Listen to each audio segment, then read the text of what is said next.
Capítulo 3. Fax y Penny alcanzaron a Tommy y a Lisa, que se encontraban admirando un enorme espejo con marco plateado que estaba en la entrada. «Oh, el espejo de Tornalundra», dijo Halix. ¿Le gustó Su Alteza? Jamás había visto un espejo tan grande, dijo Ayesa. Es como un monumento. ¿Y la vanidad? Ese espejo es muy especial, dijo el mayordomo. Le perteneció a su abuelo, el padre de la reina Lana. Por cierto, su parecido con ella es impresionante. Es su vivo retrato. Me lo han dicho. Lléveme con ella, por favor. Enseguida. Es por aquí. Todos siguieron a Alex Fax y pasaron por grandes salones con techo abovedado y pilares que se erguían, magníficos, con instrucciones de piedras y preciosas y una alfombra exquisitante tejido. En los muros había pinturas colgadas sobre marcos dorados y muebles lujosos, diseminados por todas partes. Ascendieron por una escalera en espiral, donde los muros parecían estar hechos de hielo. Era extraño, pero Ayesha no parecía estar... Pero Ayesha no tenía frío, por el contrario, se encontraba excitada, nerviosa, porque por fin iba a conocer a su madre, un momento con el que soñó toda su vida y estaba a punto de ocurrir. Había recorrido cientos de kilómetros, pero lo había conseguido. Llegaron a un largo pasillo lleno de cuadros con paisajes invernales y estatuas de guerreros de hielo, armados con espadas y escudos. Al ir pasando delante de ellos, la niña se sintió intranquila. Las imágenes de guerra la horrorizaban. Al final del corredor había una puerta plateada y muy alta que se encontraba cerrada de par en par. Halifax se postró delante de ella y tocó 3 veces, a lo que una voz profunda dijo segundos después: «Sí, diga». «Soy Halifax. Los invitados de la reina han llegado». No hubo respuesta. Tommy y Ayesha se quedaron mirando con una extrañeza y el silencio que había en el pasillo se empezó a sentir incómodo y opresivo. «Bueno, supongo que no hay nadie», dijo Tommy, sonriendo. «Hora de regresar a Umanta». Los goznes de la puerta comenzaron a chirriar y ésta empezó a abrirse de forma parsimoniosa. Un halo de luz le despegó directo en los ojos a Ayesha, a lo que la niña tuvo que taparse las pupilas con sus manos. Cuando el fulgor se hizo habitual, Halifax entró seguido por Penry. Ayesha pudo ver un amplio salón alargado que estaba lleno de personas a ambos lados, arropados con exquisitos atuendos hechos con tejidos más finos, con brocados dorados y plateados. Las mujeres llevaban vestidos bombachos, con encajes y corset. Los hombres trajes con sacos largos en tonos oscuros y capas de armiño. Algunos llevaban máscaras pintorescas y antifaces, lo cual la niña encontró bastante extraño. Una marcha comenzó a sonar en el fondo del gran salón, interpretada por tambores, flautas, sellos y violines. Una malabarista jugaba con 3 pelotas subido en un monociclo, mientras que un bufón con la cara pintada de blanco y rojo, vestía con un atuendo amarillento, hacía cabriolas el aire. Ayesha caminaba con Tommy por una alfombra roja ante la mirada de todos los extraños que la admiraban, atónitos, y cuchicheaban entre ellos. El recorrido para llegar al trono se le hizo interminable. La niña prefería mirar a través de los amplios ventanales en lo alto que había a ambos lados y mostraban el paisaje nevado de Akerot, que a los extraños miembros de la corte de su madre. En el exterior, los níveos copos caían del cielo como hojuelas lánguidas y deslavadas. Un espectáculo hermoso, sí, pero melancólico a la vez. Cuando por fin llegaron al fondo del salón, había un trono de cristal profusamente tallado con flores y grecas transparentes, montando sobre un estrado con varios escalones circundados por 2 soldados que portaban armaduras y cascos plateados y capas de color azul marino. Sujetaban grandes lanzas con ambas manos y estaban erguidos e inmóviles como estatuas. Sentada sobre el trono estaba la mujer más hermosa que Ayesha había en toda su vida. Tenía el cabello largo y plateado que le llegaba hasta la cintura. Su piel era tan clara como la porcelana y espléndida como un halo de luz sobrenatural. Sus ojos eran violetas y destilaban parte de una increíble magnificencia, una sabiduría ancestral, aunque la mujer se veía muy joven, no mayor de 25 años. Tenía puesto un vestido color hueso con grecas y sobre la cabeza llevaba una tiara plateada que hacía juego con sus aretes largos y su collar con un enorme amatista que destilaba con su propio fulgor. Los guardias encaminaron hacia Yesa y sus amigos cerrándole el paso. —Guardias —dijo la mujer con una entonación dulce pero severa a la vez—, todo está bien. Dejad que se acerquen. Los guardianes de la reina se hicieron un lado y los dejaron pasar. Penry, con el casco en la mano, se arrodilló ante la reina y bajó la cabeza en señal de sumisión. Al ver esto, Ayesa y Tom hicieron lo mismo. —Su Alteza —dijo Penry con tono ceremonioso—, Penry, me alegra que estés vivo y que hayas traído sana y salva a mi preciosa hija, aunque hayamos perdido a muchos hombres valerosos en tan osada misión. Un precio alto que hemos tenido que pagar con sangre, pero qué bien ha valido la pena para continuar con la estabilidad del reino. También te agradezco a ti, jovencito, dirigiéndose a Tommy, por cuidar de mi hija durante todos estos años y brindándole tu amistad. Ha sido un placer, Su Alteza, dijo Tommy con voz temblorosa. Acércate, pequeña, dijo la reina dirigiéndose a Yesa. Deja que mis ojos contemplen de cerca tu belleza. Ayesa se levantó y se acercó al trono temerosa, como un cervatillo impresionada por el resplandor que destilaba la reina, que puso de pie y comenzó a bajar los escalones de forma ceremonial. Ayesa se quedó al pie del estrado conteniendo las ganas de llorar ante tanta perfección. Si los ángeles existieran, su madre era definitivamente uno de ellos. Cuando la reina tuvo a Ayesa frente a ella, le dijo: «Eres muy bella, hija mía. Puedo ver que has crecido sana y fuerte. Me da gusto, pues provienes de raíces resistentes. Ahora ven a mí y dale un abrazo a tu madre, que te ha extrañado durante muchos años». Ayesa dio 3 pasos y abrazó a la reina con todas las fuerzas que le quedaban, mientras que lágrimas comenzaron a brotar de sus ojos. La reina correspondió el brazo, pero no lloró. Su cuerpo se sentía helado y Ayesa sintió como si estuviera abrazando a una estatua de hielo. Pero no le importó, había soñado con ese momento toda su vida. «Es bueno tenerte en casa», dijo la reina. «Tú y yo tenemos mucho de qué hablar. Sé que tienes muchas preguntas y te las contestaré todas, pero antes debo hacer los preparativos para la amenaza que se cierne sobre nosotros. Estamos a punto de ser invadidos, Su Alteza», dijo Penry. «Lo sé», contestó la reina. «Los viejos poderes han resurgido. Pocas cosas escapan ante mi visión. Le he encargado al general Anikuk que envíe hombres a fortificar las defensas en la frontera y que deje aquí una guarnición considerable en caso de que enfrentemos un asedio. Bien pesado, Su Alteza». «Bien pensado, Su Alteza», contestó Penry. «Si el enemigo sobrepasa nuestras defensas, es posible que mañana mismo estén en la entrada de la ciudad, pero espero que nuestros valerosos hombres puedan detenerlos antes de que lleguen aquí. Yo mismo me encargaré de la defensa de la ciudad, si usted así lo desea. El general Anikut es el hombre más apto para la misión, como bien sabes, pero aún así deseo que lo asistas en lo que necesites si es que queremos sobrevivir al asedio. Después de todo, fue él quien te entrenó para convertirte en el extraordinario guerrero que eres hoy en día, aunque primero debes descargar, dirigirte a tus habitantes y llevar al amigo de mi hija contigo, para que repose también. La cena será servida en el salón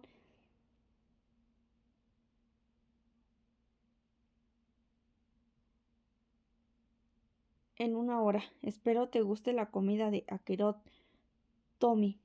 Te has ganado un merecido descanso. Disfruta tu estadía en el reino. Siéntete como en tu casa». «Gracias, Alteza. Es usted muy amable», contestó Tommy. «Ayesa», dijo la reina en un tono severo, «acompáñame. Necesitamos tener una charla de mujer a mujer». «Claro que sí, madre», contestó la niña. «Pero antes quiero que le dé las gracias a tu primo hermano, el capitán Penry, que te trajo sana y salva». «¿Primo hermano?», preguntó la niña. «No entiendo». «El capitán Penry es hijo de mi difunta hermana menor. Sveltana, nosotros tres somos los únicos que poseemos el antiguo linaje real en todo. Anacara, somos lo último de nuestra especie, al menos en este mundo. Ayesa vio a Penry y notó que sus ojos estaban acuosos y su rostro reflejaba vergüenza y tristeza. Gracias por traernos a Querot. Primo, dijo Ayesa. Ha sido un honor, Su Alteza, contestó la capitana con la voz quebrada. Ahora sí, me disculpan, me retiraré. Adelante, Penry, dijo la reina, pero antes de que te vayas, te daré un regalo por tu enorme valentía. Algo sé que llevarás mucho tiempo deseando, Halifax. Diga su excelencia, contestó el mayordomo. Ve por el regalo para el capitán, el que te dije que guardaras en la bóveda. Como usted ordene, reina mía, contestó Halifax, y se movió presuroso hacia una habitación antigua. La reina se dirigió a su hija. Tus poderes ya empezaron a manifestar, ¿no es así? Sí, madre, contestó Ayesa. Me parece excelente, dijo la reina. Por lo general, las habilidades de nuestra especie se empiezan a revelar en la pubertad, con todos los cambios hormonales que eso conlleva. Quizás aún no lo entiendas ni lo sepas controlar del todo, pero con el tiempo y bajo mi entrenamiento llegarás a dominarlos. Me encantaría, contestó Ayesa. Halifax salió con la puerta cargando con ambas manos una enorme espada, cubierta con una funda de cuero negro, y se la entregó a la reina. Gracias, Halifax, dijo la soberana, y después dio unos pasos a su sobrino, el capitán Penry, que aún se encontraba arrodillado. La reina desenfundó el arma larga, delgada y afilada. La espada relucía y parecía estar hecha de hielo. La tomó por el pomo y la puso en la punta del hombro derecho del capitán, diciendo: Partiste del reino hacia una difícil misión siendo un niño y regresaste siendo un hombre. Has cumplido con tu deber real, trayendo contigo lo que es más preciado para mí. Por ello te estaré eternamente agradecida. Te nombro el máximo protector de Akerot, y te entrego la espada que perteneció a tu abuelo. La llamaba Rayo de Plata. Espero que te sirva para defender a Akerot de tus enemigos. Ahora levántate como el gran héroe que eres. Gracias, Alteza, dijo el capitán, poniéndose de pie y tomando la espada. Haré lo mejor que pueda. Penry levantó la arma en lo alto y lo fulgor pareció esplender aún más, como si fuera una prisma que absorbiera los colores de su entorno, reflectándolos para toda la corte de la reina blanca. Se fundió en arronadores aplausos y ovaciones. Penry guardó la espada en su funda y se la colgó en el cinturón. A pesar de haber recibido tan grande honor, lucía tan contento y parecía estar apenado. Después se retiró, seguido con Tommy, por el gran salón lleno de asistentes que seguían aplaudiendo y silbando mientras el capitán y el amigo de Ayesa se dirigían a la salida del recinto. La reina los miró partir complacida. Después le dijo a su hija: Ahora ven conmigo, pequeña, es hora de que conozcas tu verdadero origen. Ayesa siguió a la reina por un largo y estrecho pasillo que estaba a espaldas del trono. Tenía la mente confundida y emociones contradictorias se debatían en su ser. El capitán Penry, su primo, debía ser un error. Resultaba absurdo porque el capitán no se lo mencionó durante tantos días que pasaron juntos. No lo entendía. Por otro lado, se sentía dichosa de estar por fin en presencia de su madre, quien superó todas sus expectativas. Parecía ser una mujer justa y sabia, además de hermosa. Ahora es el momento de averiguar lo que tantas veces se preguntó sobre su existencia. Tenía tantas dudas. Salieron a una amplia habitación con paredes lisas. En el centro había una enorme cama con dosel. A la derecha se encontraba un tocador con una silla y un enorme espejo circular con marco plateado que se parecía mucho al de la entrada del castillo. Había otra puerta al fondo. La habitación estaba entreabierta. Lo primero que hizo la reina al entrar al cuarto fue cerrarla. Toma asiento, hija, dijo la reina. ¿Tienes hambre? ¿Quieres que pida a las cocineras algo de comer? De momento no, se me ha ido el apetito. Es comprensible, demasiadas emociones para dirigir en un solo día, y eso que ni siquiera hemos empezado. ¿Te ha gustado lo que has visto hasta ahora del reino? Sí, es el lugar más hermoso que he conocido jamás. Lo sé, sin duda. Me ha costado años de esfuerzo y sacrificio conservarlo de manera muy bien. Para conocer tus orígenes, supongo que debemos comenzar por donde se originó todo, mucho, pero muchísimo tiempo atrás. Capítulo 4. Nuestra especie llegó a este mundo hace miles de años sobre colosales naves que eran capaces de surcar en el espacio y provenían de las estrellas. Sé que es difícil de creer, pero no tengo por qué mentirte, mereces saber toda la verdad, aunque te advierto que habrá partes que no te van a gustar. Como te iba diciendo, el núcleo de nuestro planeta de origen se habría calentado demasiado debido al mal uso que los grandes amos hicieron, dañando a nuestro mundo de forma permanente y haciéndolo inhabitable. El clima frío era esencial para la supervivencia de nuestros antepasados, puesto que su constitución no resistía a las altas temperaturas. Nuestros antecesores vagaron durante décadas por el espacio estelar buscando un mundo con las características esenciales que aseguraran nuestra subsistencia. Muchos murieron en el camino y después de explotar incontables galaxias llegaron al planeta de Anacara, que si bien no era un mundo congelado como nuestro planeta de origen, al menos contenía zonas en sus polos donde los de nuestra especie podían sobrevivir, o al menos eso me contó mi padre, puesto que yo nací aquí mucho tiempo después de que esos sucesos acontecieron. Tu abuelo experimentó todos estos hechos en carne propia cuando era joven. Cuando nuestros ancestros llegaron a este planeta, se dieron cuenta de que era un mundo salvaje poblado por aborígenes que ofrecían sacrificios de sangre a dioses crueles que se lo exigían a manera de tributo. Habían cientos de templos diseminados por todo Anacara en forma piramidal, templos dedicados a estas deidades malignas que parecían alimentarse del sufrimiento ajeno y que mantenían esclavizadas a esta raza primitiva. Mi padre creyó que las prácticas rituales en las que incurrían los nativos eran absurdas. Además de bárbaras, estos aborígenes eran sin duda seres involucionados e ignorantes. Mi padre inventó unos trajes que le permitían a él y a los suyos soportar las altas temperaturas que imperaban en la mayoría del planeta, fuera de donde se habían asentado, y usaron naves pequeñas diseñadas para la exploración de Anacara. Tu abuelo decidió, junto con su grupo de científicos, indagar más sobre el planeta donde se habían asentado y la naturaleza de sus habitantes. Al principio, las misiones que emprendieron solo tenían fines de investigación, así que las naves eran puestas en modo invisible, puesto que mi padre y su equipo no querían ser detectados o interferir con la evolución natural de la especie que poblaba en este lugar, especie que más tarde llegó a ser conocida como raza humana, y aunque con el tiempo se perfeccionaron y en algunos casos adoptaron valores con los que concordábamos, nuestros nunca dejaron en el fondo de ser una especie asesina de todo lo que nos toca. Mi padre contó muchas veces cómo le frustraba la poca empatía que los humanos mostraban los unos con otros, lo peor aún con el resto de los seres vivos y la vegetación. Desde muy temprano tu abuelo notó que los hombres eran una especie que no sabía estar en armonía con su entorno y no tenía respeto ni siquiera por sí mismo. Por lo único que parecían guardar sumisión era por esos dioses de piedra a los que adoraban en su templo, haciendo cosas indecibles y arrebantes en su nombre.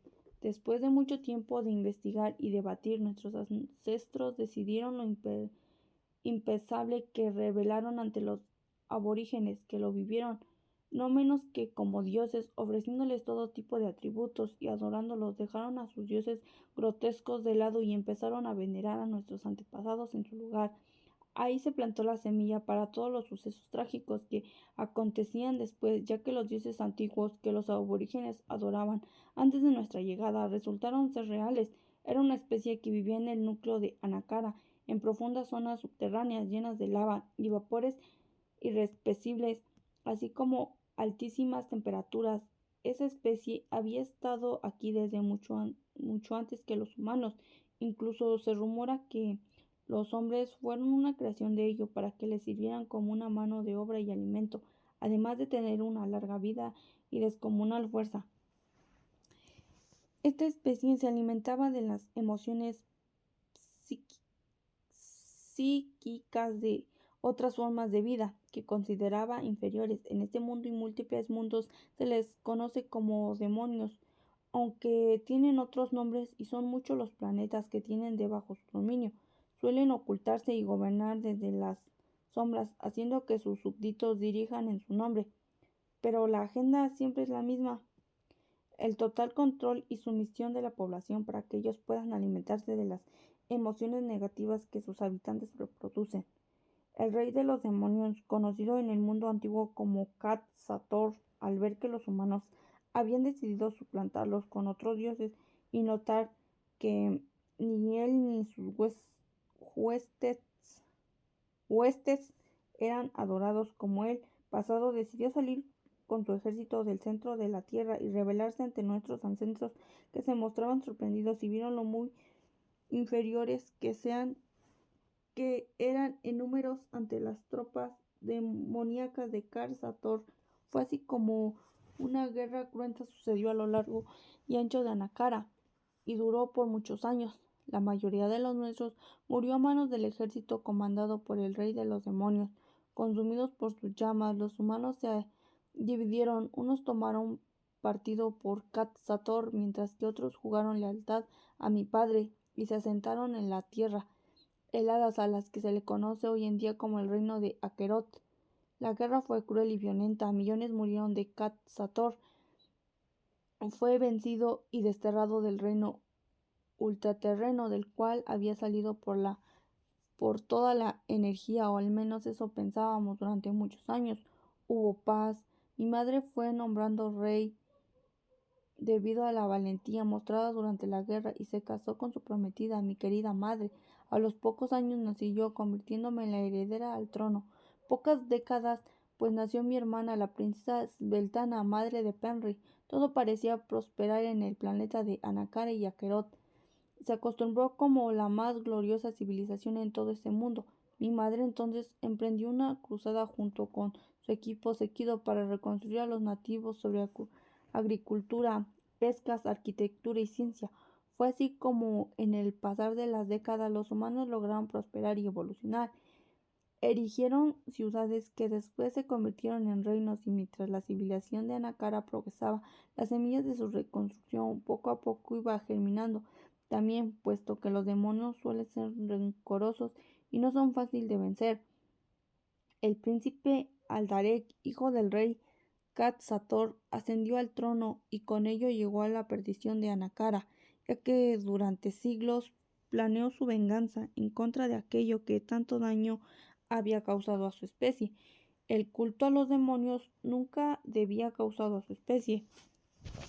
Nunca desapareció del todo entre los humanos y creció con el pasar del tiempo, de generación en generación, haciendo cada vez más fuerte. Aquellos adeptos a su causa seguían practicando rituales que les considerarían gran poder e influencia sobre los demás, y poco a poco comenzaron de infiltrados a ocupar puestos clave dentro de la política, la economía y la religión. Las fichas sobre el tablero de ajedrez, lenta aunque segura, se iba colocando poco a poco para el jaque mate. Jaque mate. Mis padres murieron antes de que esto pasara, puesto que aunque nuestra especie goza de una larga vida, no somos inmortales, así que después de llorarlos y enterrarlos, la carga del trono recayó sobre mí, y no me quedó otro remedio que asumir el poder. Fui educada para reina, y al principio todo me pareció demasiado fácil, pero poco a poco descubrí la locura de este mundo y el arte de la política, un arte pocos saben manejar, pero sobre todo soportar. Aunque eso no fue lo peor, nadie está preparado para ver el mundo en el que has vivido derrumbarse ante tus ojos, y fui testigo de cómo poder de los demonios fue despertando poco a poco. Extendió su manto oscuro sobre Anacara. Fue una noche fría de otoño cuando el enemigo por fin decidió mostrar su verdadero rostro. La ciudad de Pleitades fue arrastrada y consumida hasta las cenizas por los ejércitos del ahora rey Aldarek, que había resultado ser más cruel y sanguinario que sus predecesores. La noticia me tomó por sorpresa. ¿Cómo iba a ser capaz de defender este mundo ante tal amenaza? La mayoría de mi especie habría muerto durante la guerra anterior, que había tenido consecuencias devastadoras para todos los que participaron en ella. La única opción era formar alianzas con los reinos humanos. Fue así como las guerras mágicas comenzaron, trayendo consigo la casi total aniquilación de Anacara. Como de seguro ya habrás oído cientos de veces, la situación se volvió insostenible. Aunque casi no quedaba nadie en nuestra especie, me vio en la de super imperiosa necesidad de usar tecnología bélica que en nuestro planeta de origen, y solo así fuimos capaces de darle batalla a los ejércitos de Aldarek. Las bajas de ambos lados fueron catastróficas. La visibilización fue entera. Fue consumida por las llamas, así que el rey demonio no tuvo más remedio que ofrecer una tregua. Para conseguirlo, pidió mi mano en matrimonio. La unificación de ambos reinos traería paz a Nakara, o de lo contrario, todos moriríamos sin importar a qué bando perteneciéramos. Al principio tuve mis dudas. Después de todo, casarme con un demonio no era un tema que se pueda tomar a la ligera, pero mi hermana y mis consejeros me instaron a acceder a mi propuesta. Ya habíamos sufrido demasiado. ¿Qué otra cosa podíamos perder salvo nuestras propias vidas? El matrimonio entre el rey demonio y yo era la única posibilidad real de sobrevivir. Accedí a la propuesta regañadientes y de inmediato se ordenó un cese al fuego. Pero para la mayoría ya había sido demasiado tarde. La civilización como la conocíamos había dejado de existir para siempre. Cuando conocí al rey Aldarek, me pareció un ser altivo e insoportable, al menos al principio. El matrimonio se llevó a cabo en ese mismo castillo donde nos encontramos por primera vez. Los demonios tienen muchas formas y tu padre poseía cierto magnetismo que desde el principio me cautivó, aunque tardé mucho tiempo en reconocerlo. La convivencia, el tiempo pasó de ser casi nula a muy intensa, pues con el pasar de incontables décadas descubrí que Aldarek tenía muchos atributos que eran fáciles de ver y notar en primera instancia. No te voy a mentir, me enamoré del rey demonio como nunca antes lo había hecho. Me mostró incontables placeres que nunca imaginé que existiera. La paz, reino del entonces en Anacara, y el amor entre el rey y yo se hizo cada vez más fuerte con el pasar del tiempo. Fue así como producto de ese amor naciste tú, hija mía. ¿Quieres decir que si tu padre es Aldarek, el rey de los demonios y de los confines del abismo? Pero déjame terminar. Sé que lo que estoy revelando debe ser muy fuerte para ti, pero te prometí la verdad sobre tus orígenes. Es crucial que lo sepas para que entiendas lo que está en juego. En fin, continuando en la historia, nunca creí que fuera posible embarazarme de tu padre. Después de todo, somos de especies muy distintas, diametralmente opuestas, diría yo. Durante el periodo de gestación noté al rey cada vez más ensimismado y nervioso. Solo hablaba de su heredero y del enorme potencial que éste tendría para gobernar.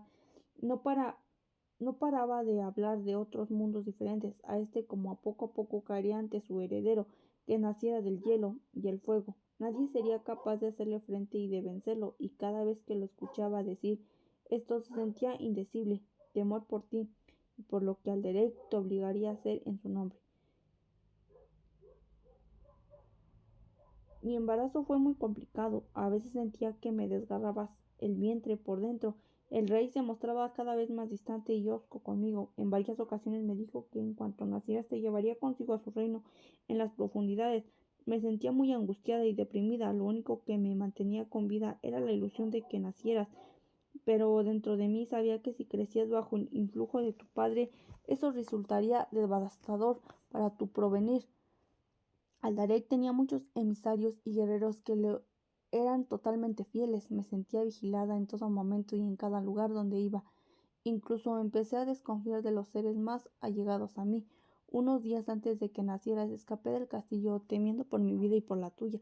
Te di a luz en una cabaña a cientos de kilómetros de aquí, pues para mí las grandes distancias no presentan ningún problema, puesto que tengo la capacidad de elevarme por los aires y volar a voluntad.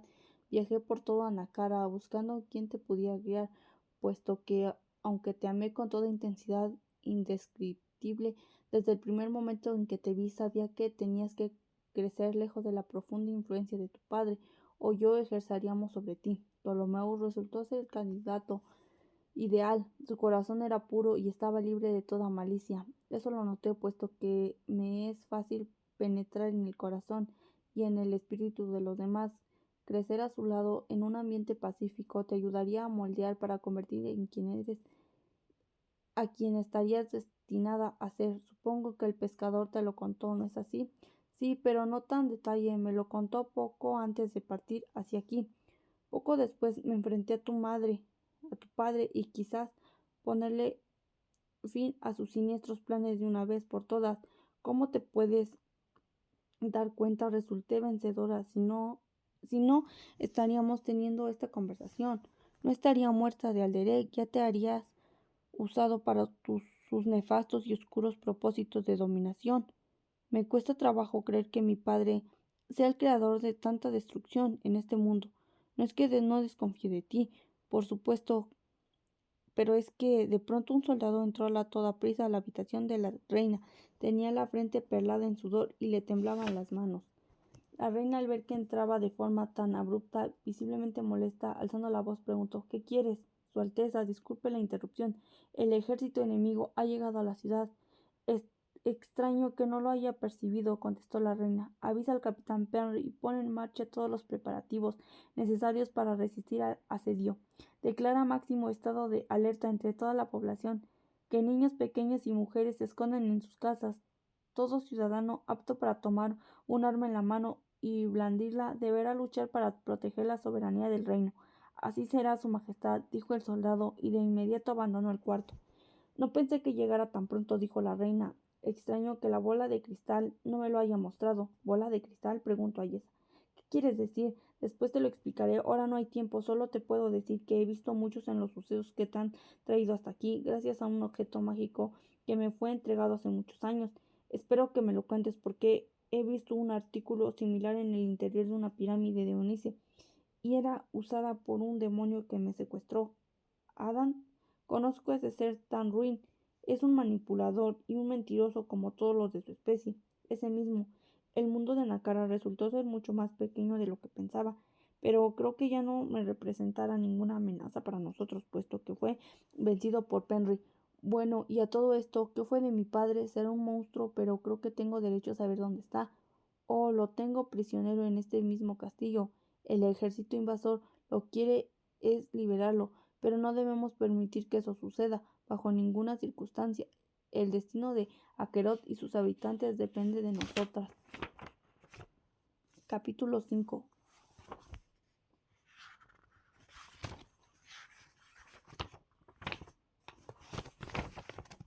El capitán Penry había percibido terribles noticias por parte de un mensajero que había invadido a la reina. El ejército invasor del rey Alderete estaba a punto de encontrar la capital de Akerot. Los ejércitos del rey demonio no pisaban las tierras heladas del reino desde que había nacido su prima Yesha. Alderete se rebeló contra la reina y clamó a la bebé recién nacida. Para él, desatándose una fuerte rebelión. Mucha sangre corrió en aquel entonces, pero el rey demonio y sus huéspedes fueron vencidos y el rey aprisionado de una de las torres del castillo. Penry era un solo niño que en ese entonces, pero aún no lo recordaba. No podía permitir que un conflicto de esa magnitud así sucediera de nuevo. En general, Aninuk era un guerrero valeroso, pero no estaba en condiciones de hacerle frente a la amenaza que se cernía sobre ellos. Era un hombre demasiado mayor para realizar la defensa de la ciudad. Penry, en su corazón, sabía que él tendría que desempeñar un papel importante en la supervivencia del reino. Todos los soldados enviados a fortalecer las fronteras habían sido aniquilados, según el mensajero. Había sido una cruenta masacre donde los soldados del reino no habían tenido la más mínima posibilidad de sobrevivir debido a la fiereza del ejército invasor. La mayoría de las fuerzas del rey Alderete se conformaban por humanos vestidos con armaduras descartadas que estaban bajo el dominio psíquico de Alderete, puesto que, aunque se encontraba prisionero, era capaz de hablarle a sus súbditos a través de sueños y visiones para así seguir ejerciendo su voluntad. Sus poderes eran terribles e, iban más allá de la comprensión humana. Como siempre le había advertido su tía, había otras especies que luchaban en el nombre de Alderek, duendes, hombres, insectos y demasiados, aunque estos eran más bien escasos dado que la mayoría había desaparecido durante las guerras mágicas, pero aún así eran rivales terribles y subestimarlos resultaría un grave error, ya que influían en la voluntad de los humanos y estos apenas notaban que actuaban bajo en su dominio.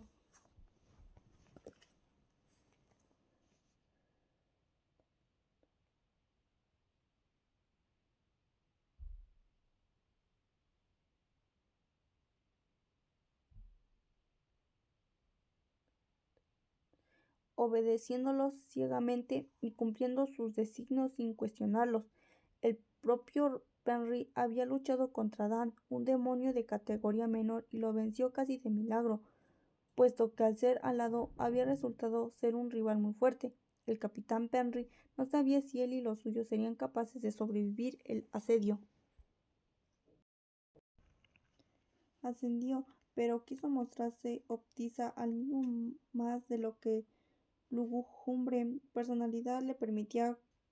Comió unas lonchas de jamón con pan de recién horneado y una copa de vino, especie para acompañar supuesto casco de cabeza de lobo, y se cambió la armadura por otra más pesada y voluminosa, capaz de resistir los embates del enemigo y las bajas temperaturas que eran características de la ciudad. Por lo menos tenemos la ventaja del clima, pensó. El ejército de Alderek no está acostumbrado a luchar a temperaturas tan heladas, mientras que nosotros capaz de resistir los embates del enemigo y las bajas temperaturas que eran caracterizadas de la ciudad. Por lo menos tenemos la ventaja del clima, pensó. El ejército de Aldarek no está acostumbrado a luchar a temperaturas tan heladas, mientras que nosotros hemos nacido, crecido y entrenado aquí. Nos encontramos en nuestro elemento. El capitán salió presuroso de sus oposentes y dejó Tommy en el interior de sus habitantes. El pobre muchacho se había quedado dormido en un sillón. Apenas terminó su cena. Merecía descansar por lo menos un par de horas antes de despertar a la cruda realidad. ¿Qué le esperaba? De todas formas, no sería de mucha ayuda en contra de las fuerzas de Alderek. Su papel en esta historia había terminado, o al menos eso pensaba el capitán. Tomó a Rayo de Plata, la espada que había pertenecido a su abuelo y que ahora era suya, y se dirigió a las almenas de la torre más alta del palacio para analizar la situación. El general Anikuk se encontraba a la entrada de la ciudad, con muy pocos hombres a su cargo. La mayoría había partido hacia la frontera, encontrando así su funesto final en una emboscada. Los huestes del enemigo los habían tomado por sorpresa y los habían fulminado sin apenas posibilidad de defenderse. Penry se acercó a una vigía y le pidió prestado su telescopio. La nieve caía del cielo con una intensidad inusiva, como si el firmamento mismo se encontrara llorando de formas desconsoladas. En esos momentos por los que visibilizaba no era clara. Aún así el capitán pudo distinguir a miles de tropas escarlata descender por el camino real. Llevaban catapultas y balistas cargadas por numerosos hombres. El capitán pensó que llevaba esas armas de asalto por la nieve. Debía de haber resultado una labor titánica. Sus enemigos eran persistentes, al menos les concedía eso. Le devolvió al vigía su telescopio y descendió lo más rápido que pudo por la torre, dando grandes zancadas. Su trineo personal, jalado por lobos, ya lo estaba esperando. Montó en él y se dirigió a la entrada de la ciudad, donde seguramente había formado barricadas para detener el avance de las huestes de Aldarek. Penry se preguntó por Anouk, rey de los lobos y fiel amigo. Deseó con todas sus fuerzas que se encontrara bien, al igual que el resto de su manada. Ya había tenido demasiadas pérdidas para soportar otra. Himmler y Bogart habían sido sus compañeros de armas y amigos fraternos. Lo- la, la costumbre entre el ejército de Akerok era no apagarse demasiado a las personas ni crear lazos de amistad profundos, pero aún así el capitán recordaba a sus compañeros con cariño y deseo que estuvieran ahí para luchar juntos en el pesado, pero era imposible, aún así los extrañaba. El concepto de amistad no había sido primordial en su educación, pero no podía evitar sentir, no podía evitar sufrir, contrario a lo que la reina siempre le había inculcado.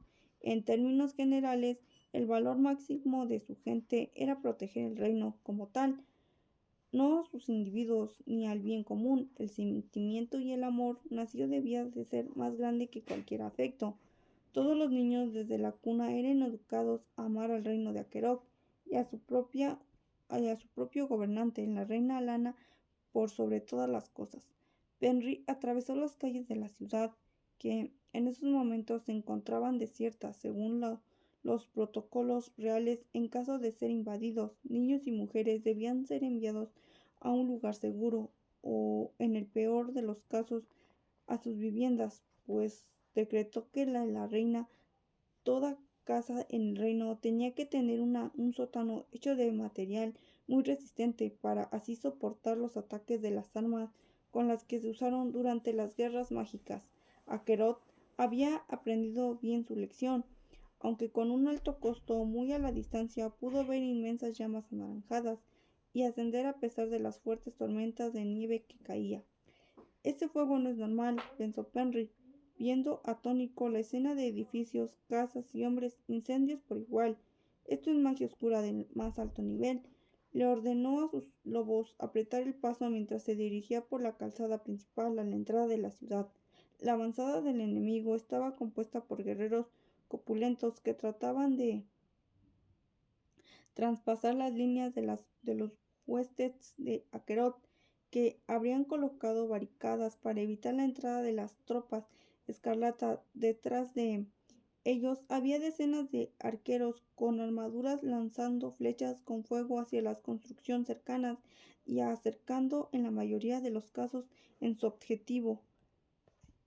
La nieve, la nieve cesó de caer de forma súbita. Eso le complicaría las cosas a los de Akerot, ya que las llamas arderían con mayor facilidad con el clima seco sin el resguardo de la nieve que mitigaría el calor provocado por las igniciones que se propagaban a gran velocidad.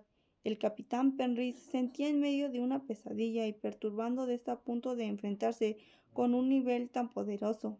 El destino del reino se decía en las próximas horas, pensó mientras desconfundaba su espada y se preparaba para ayudar a las diezmadas fuerzas de Akerot.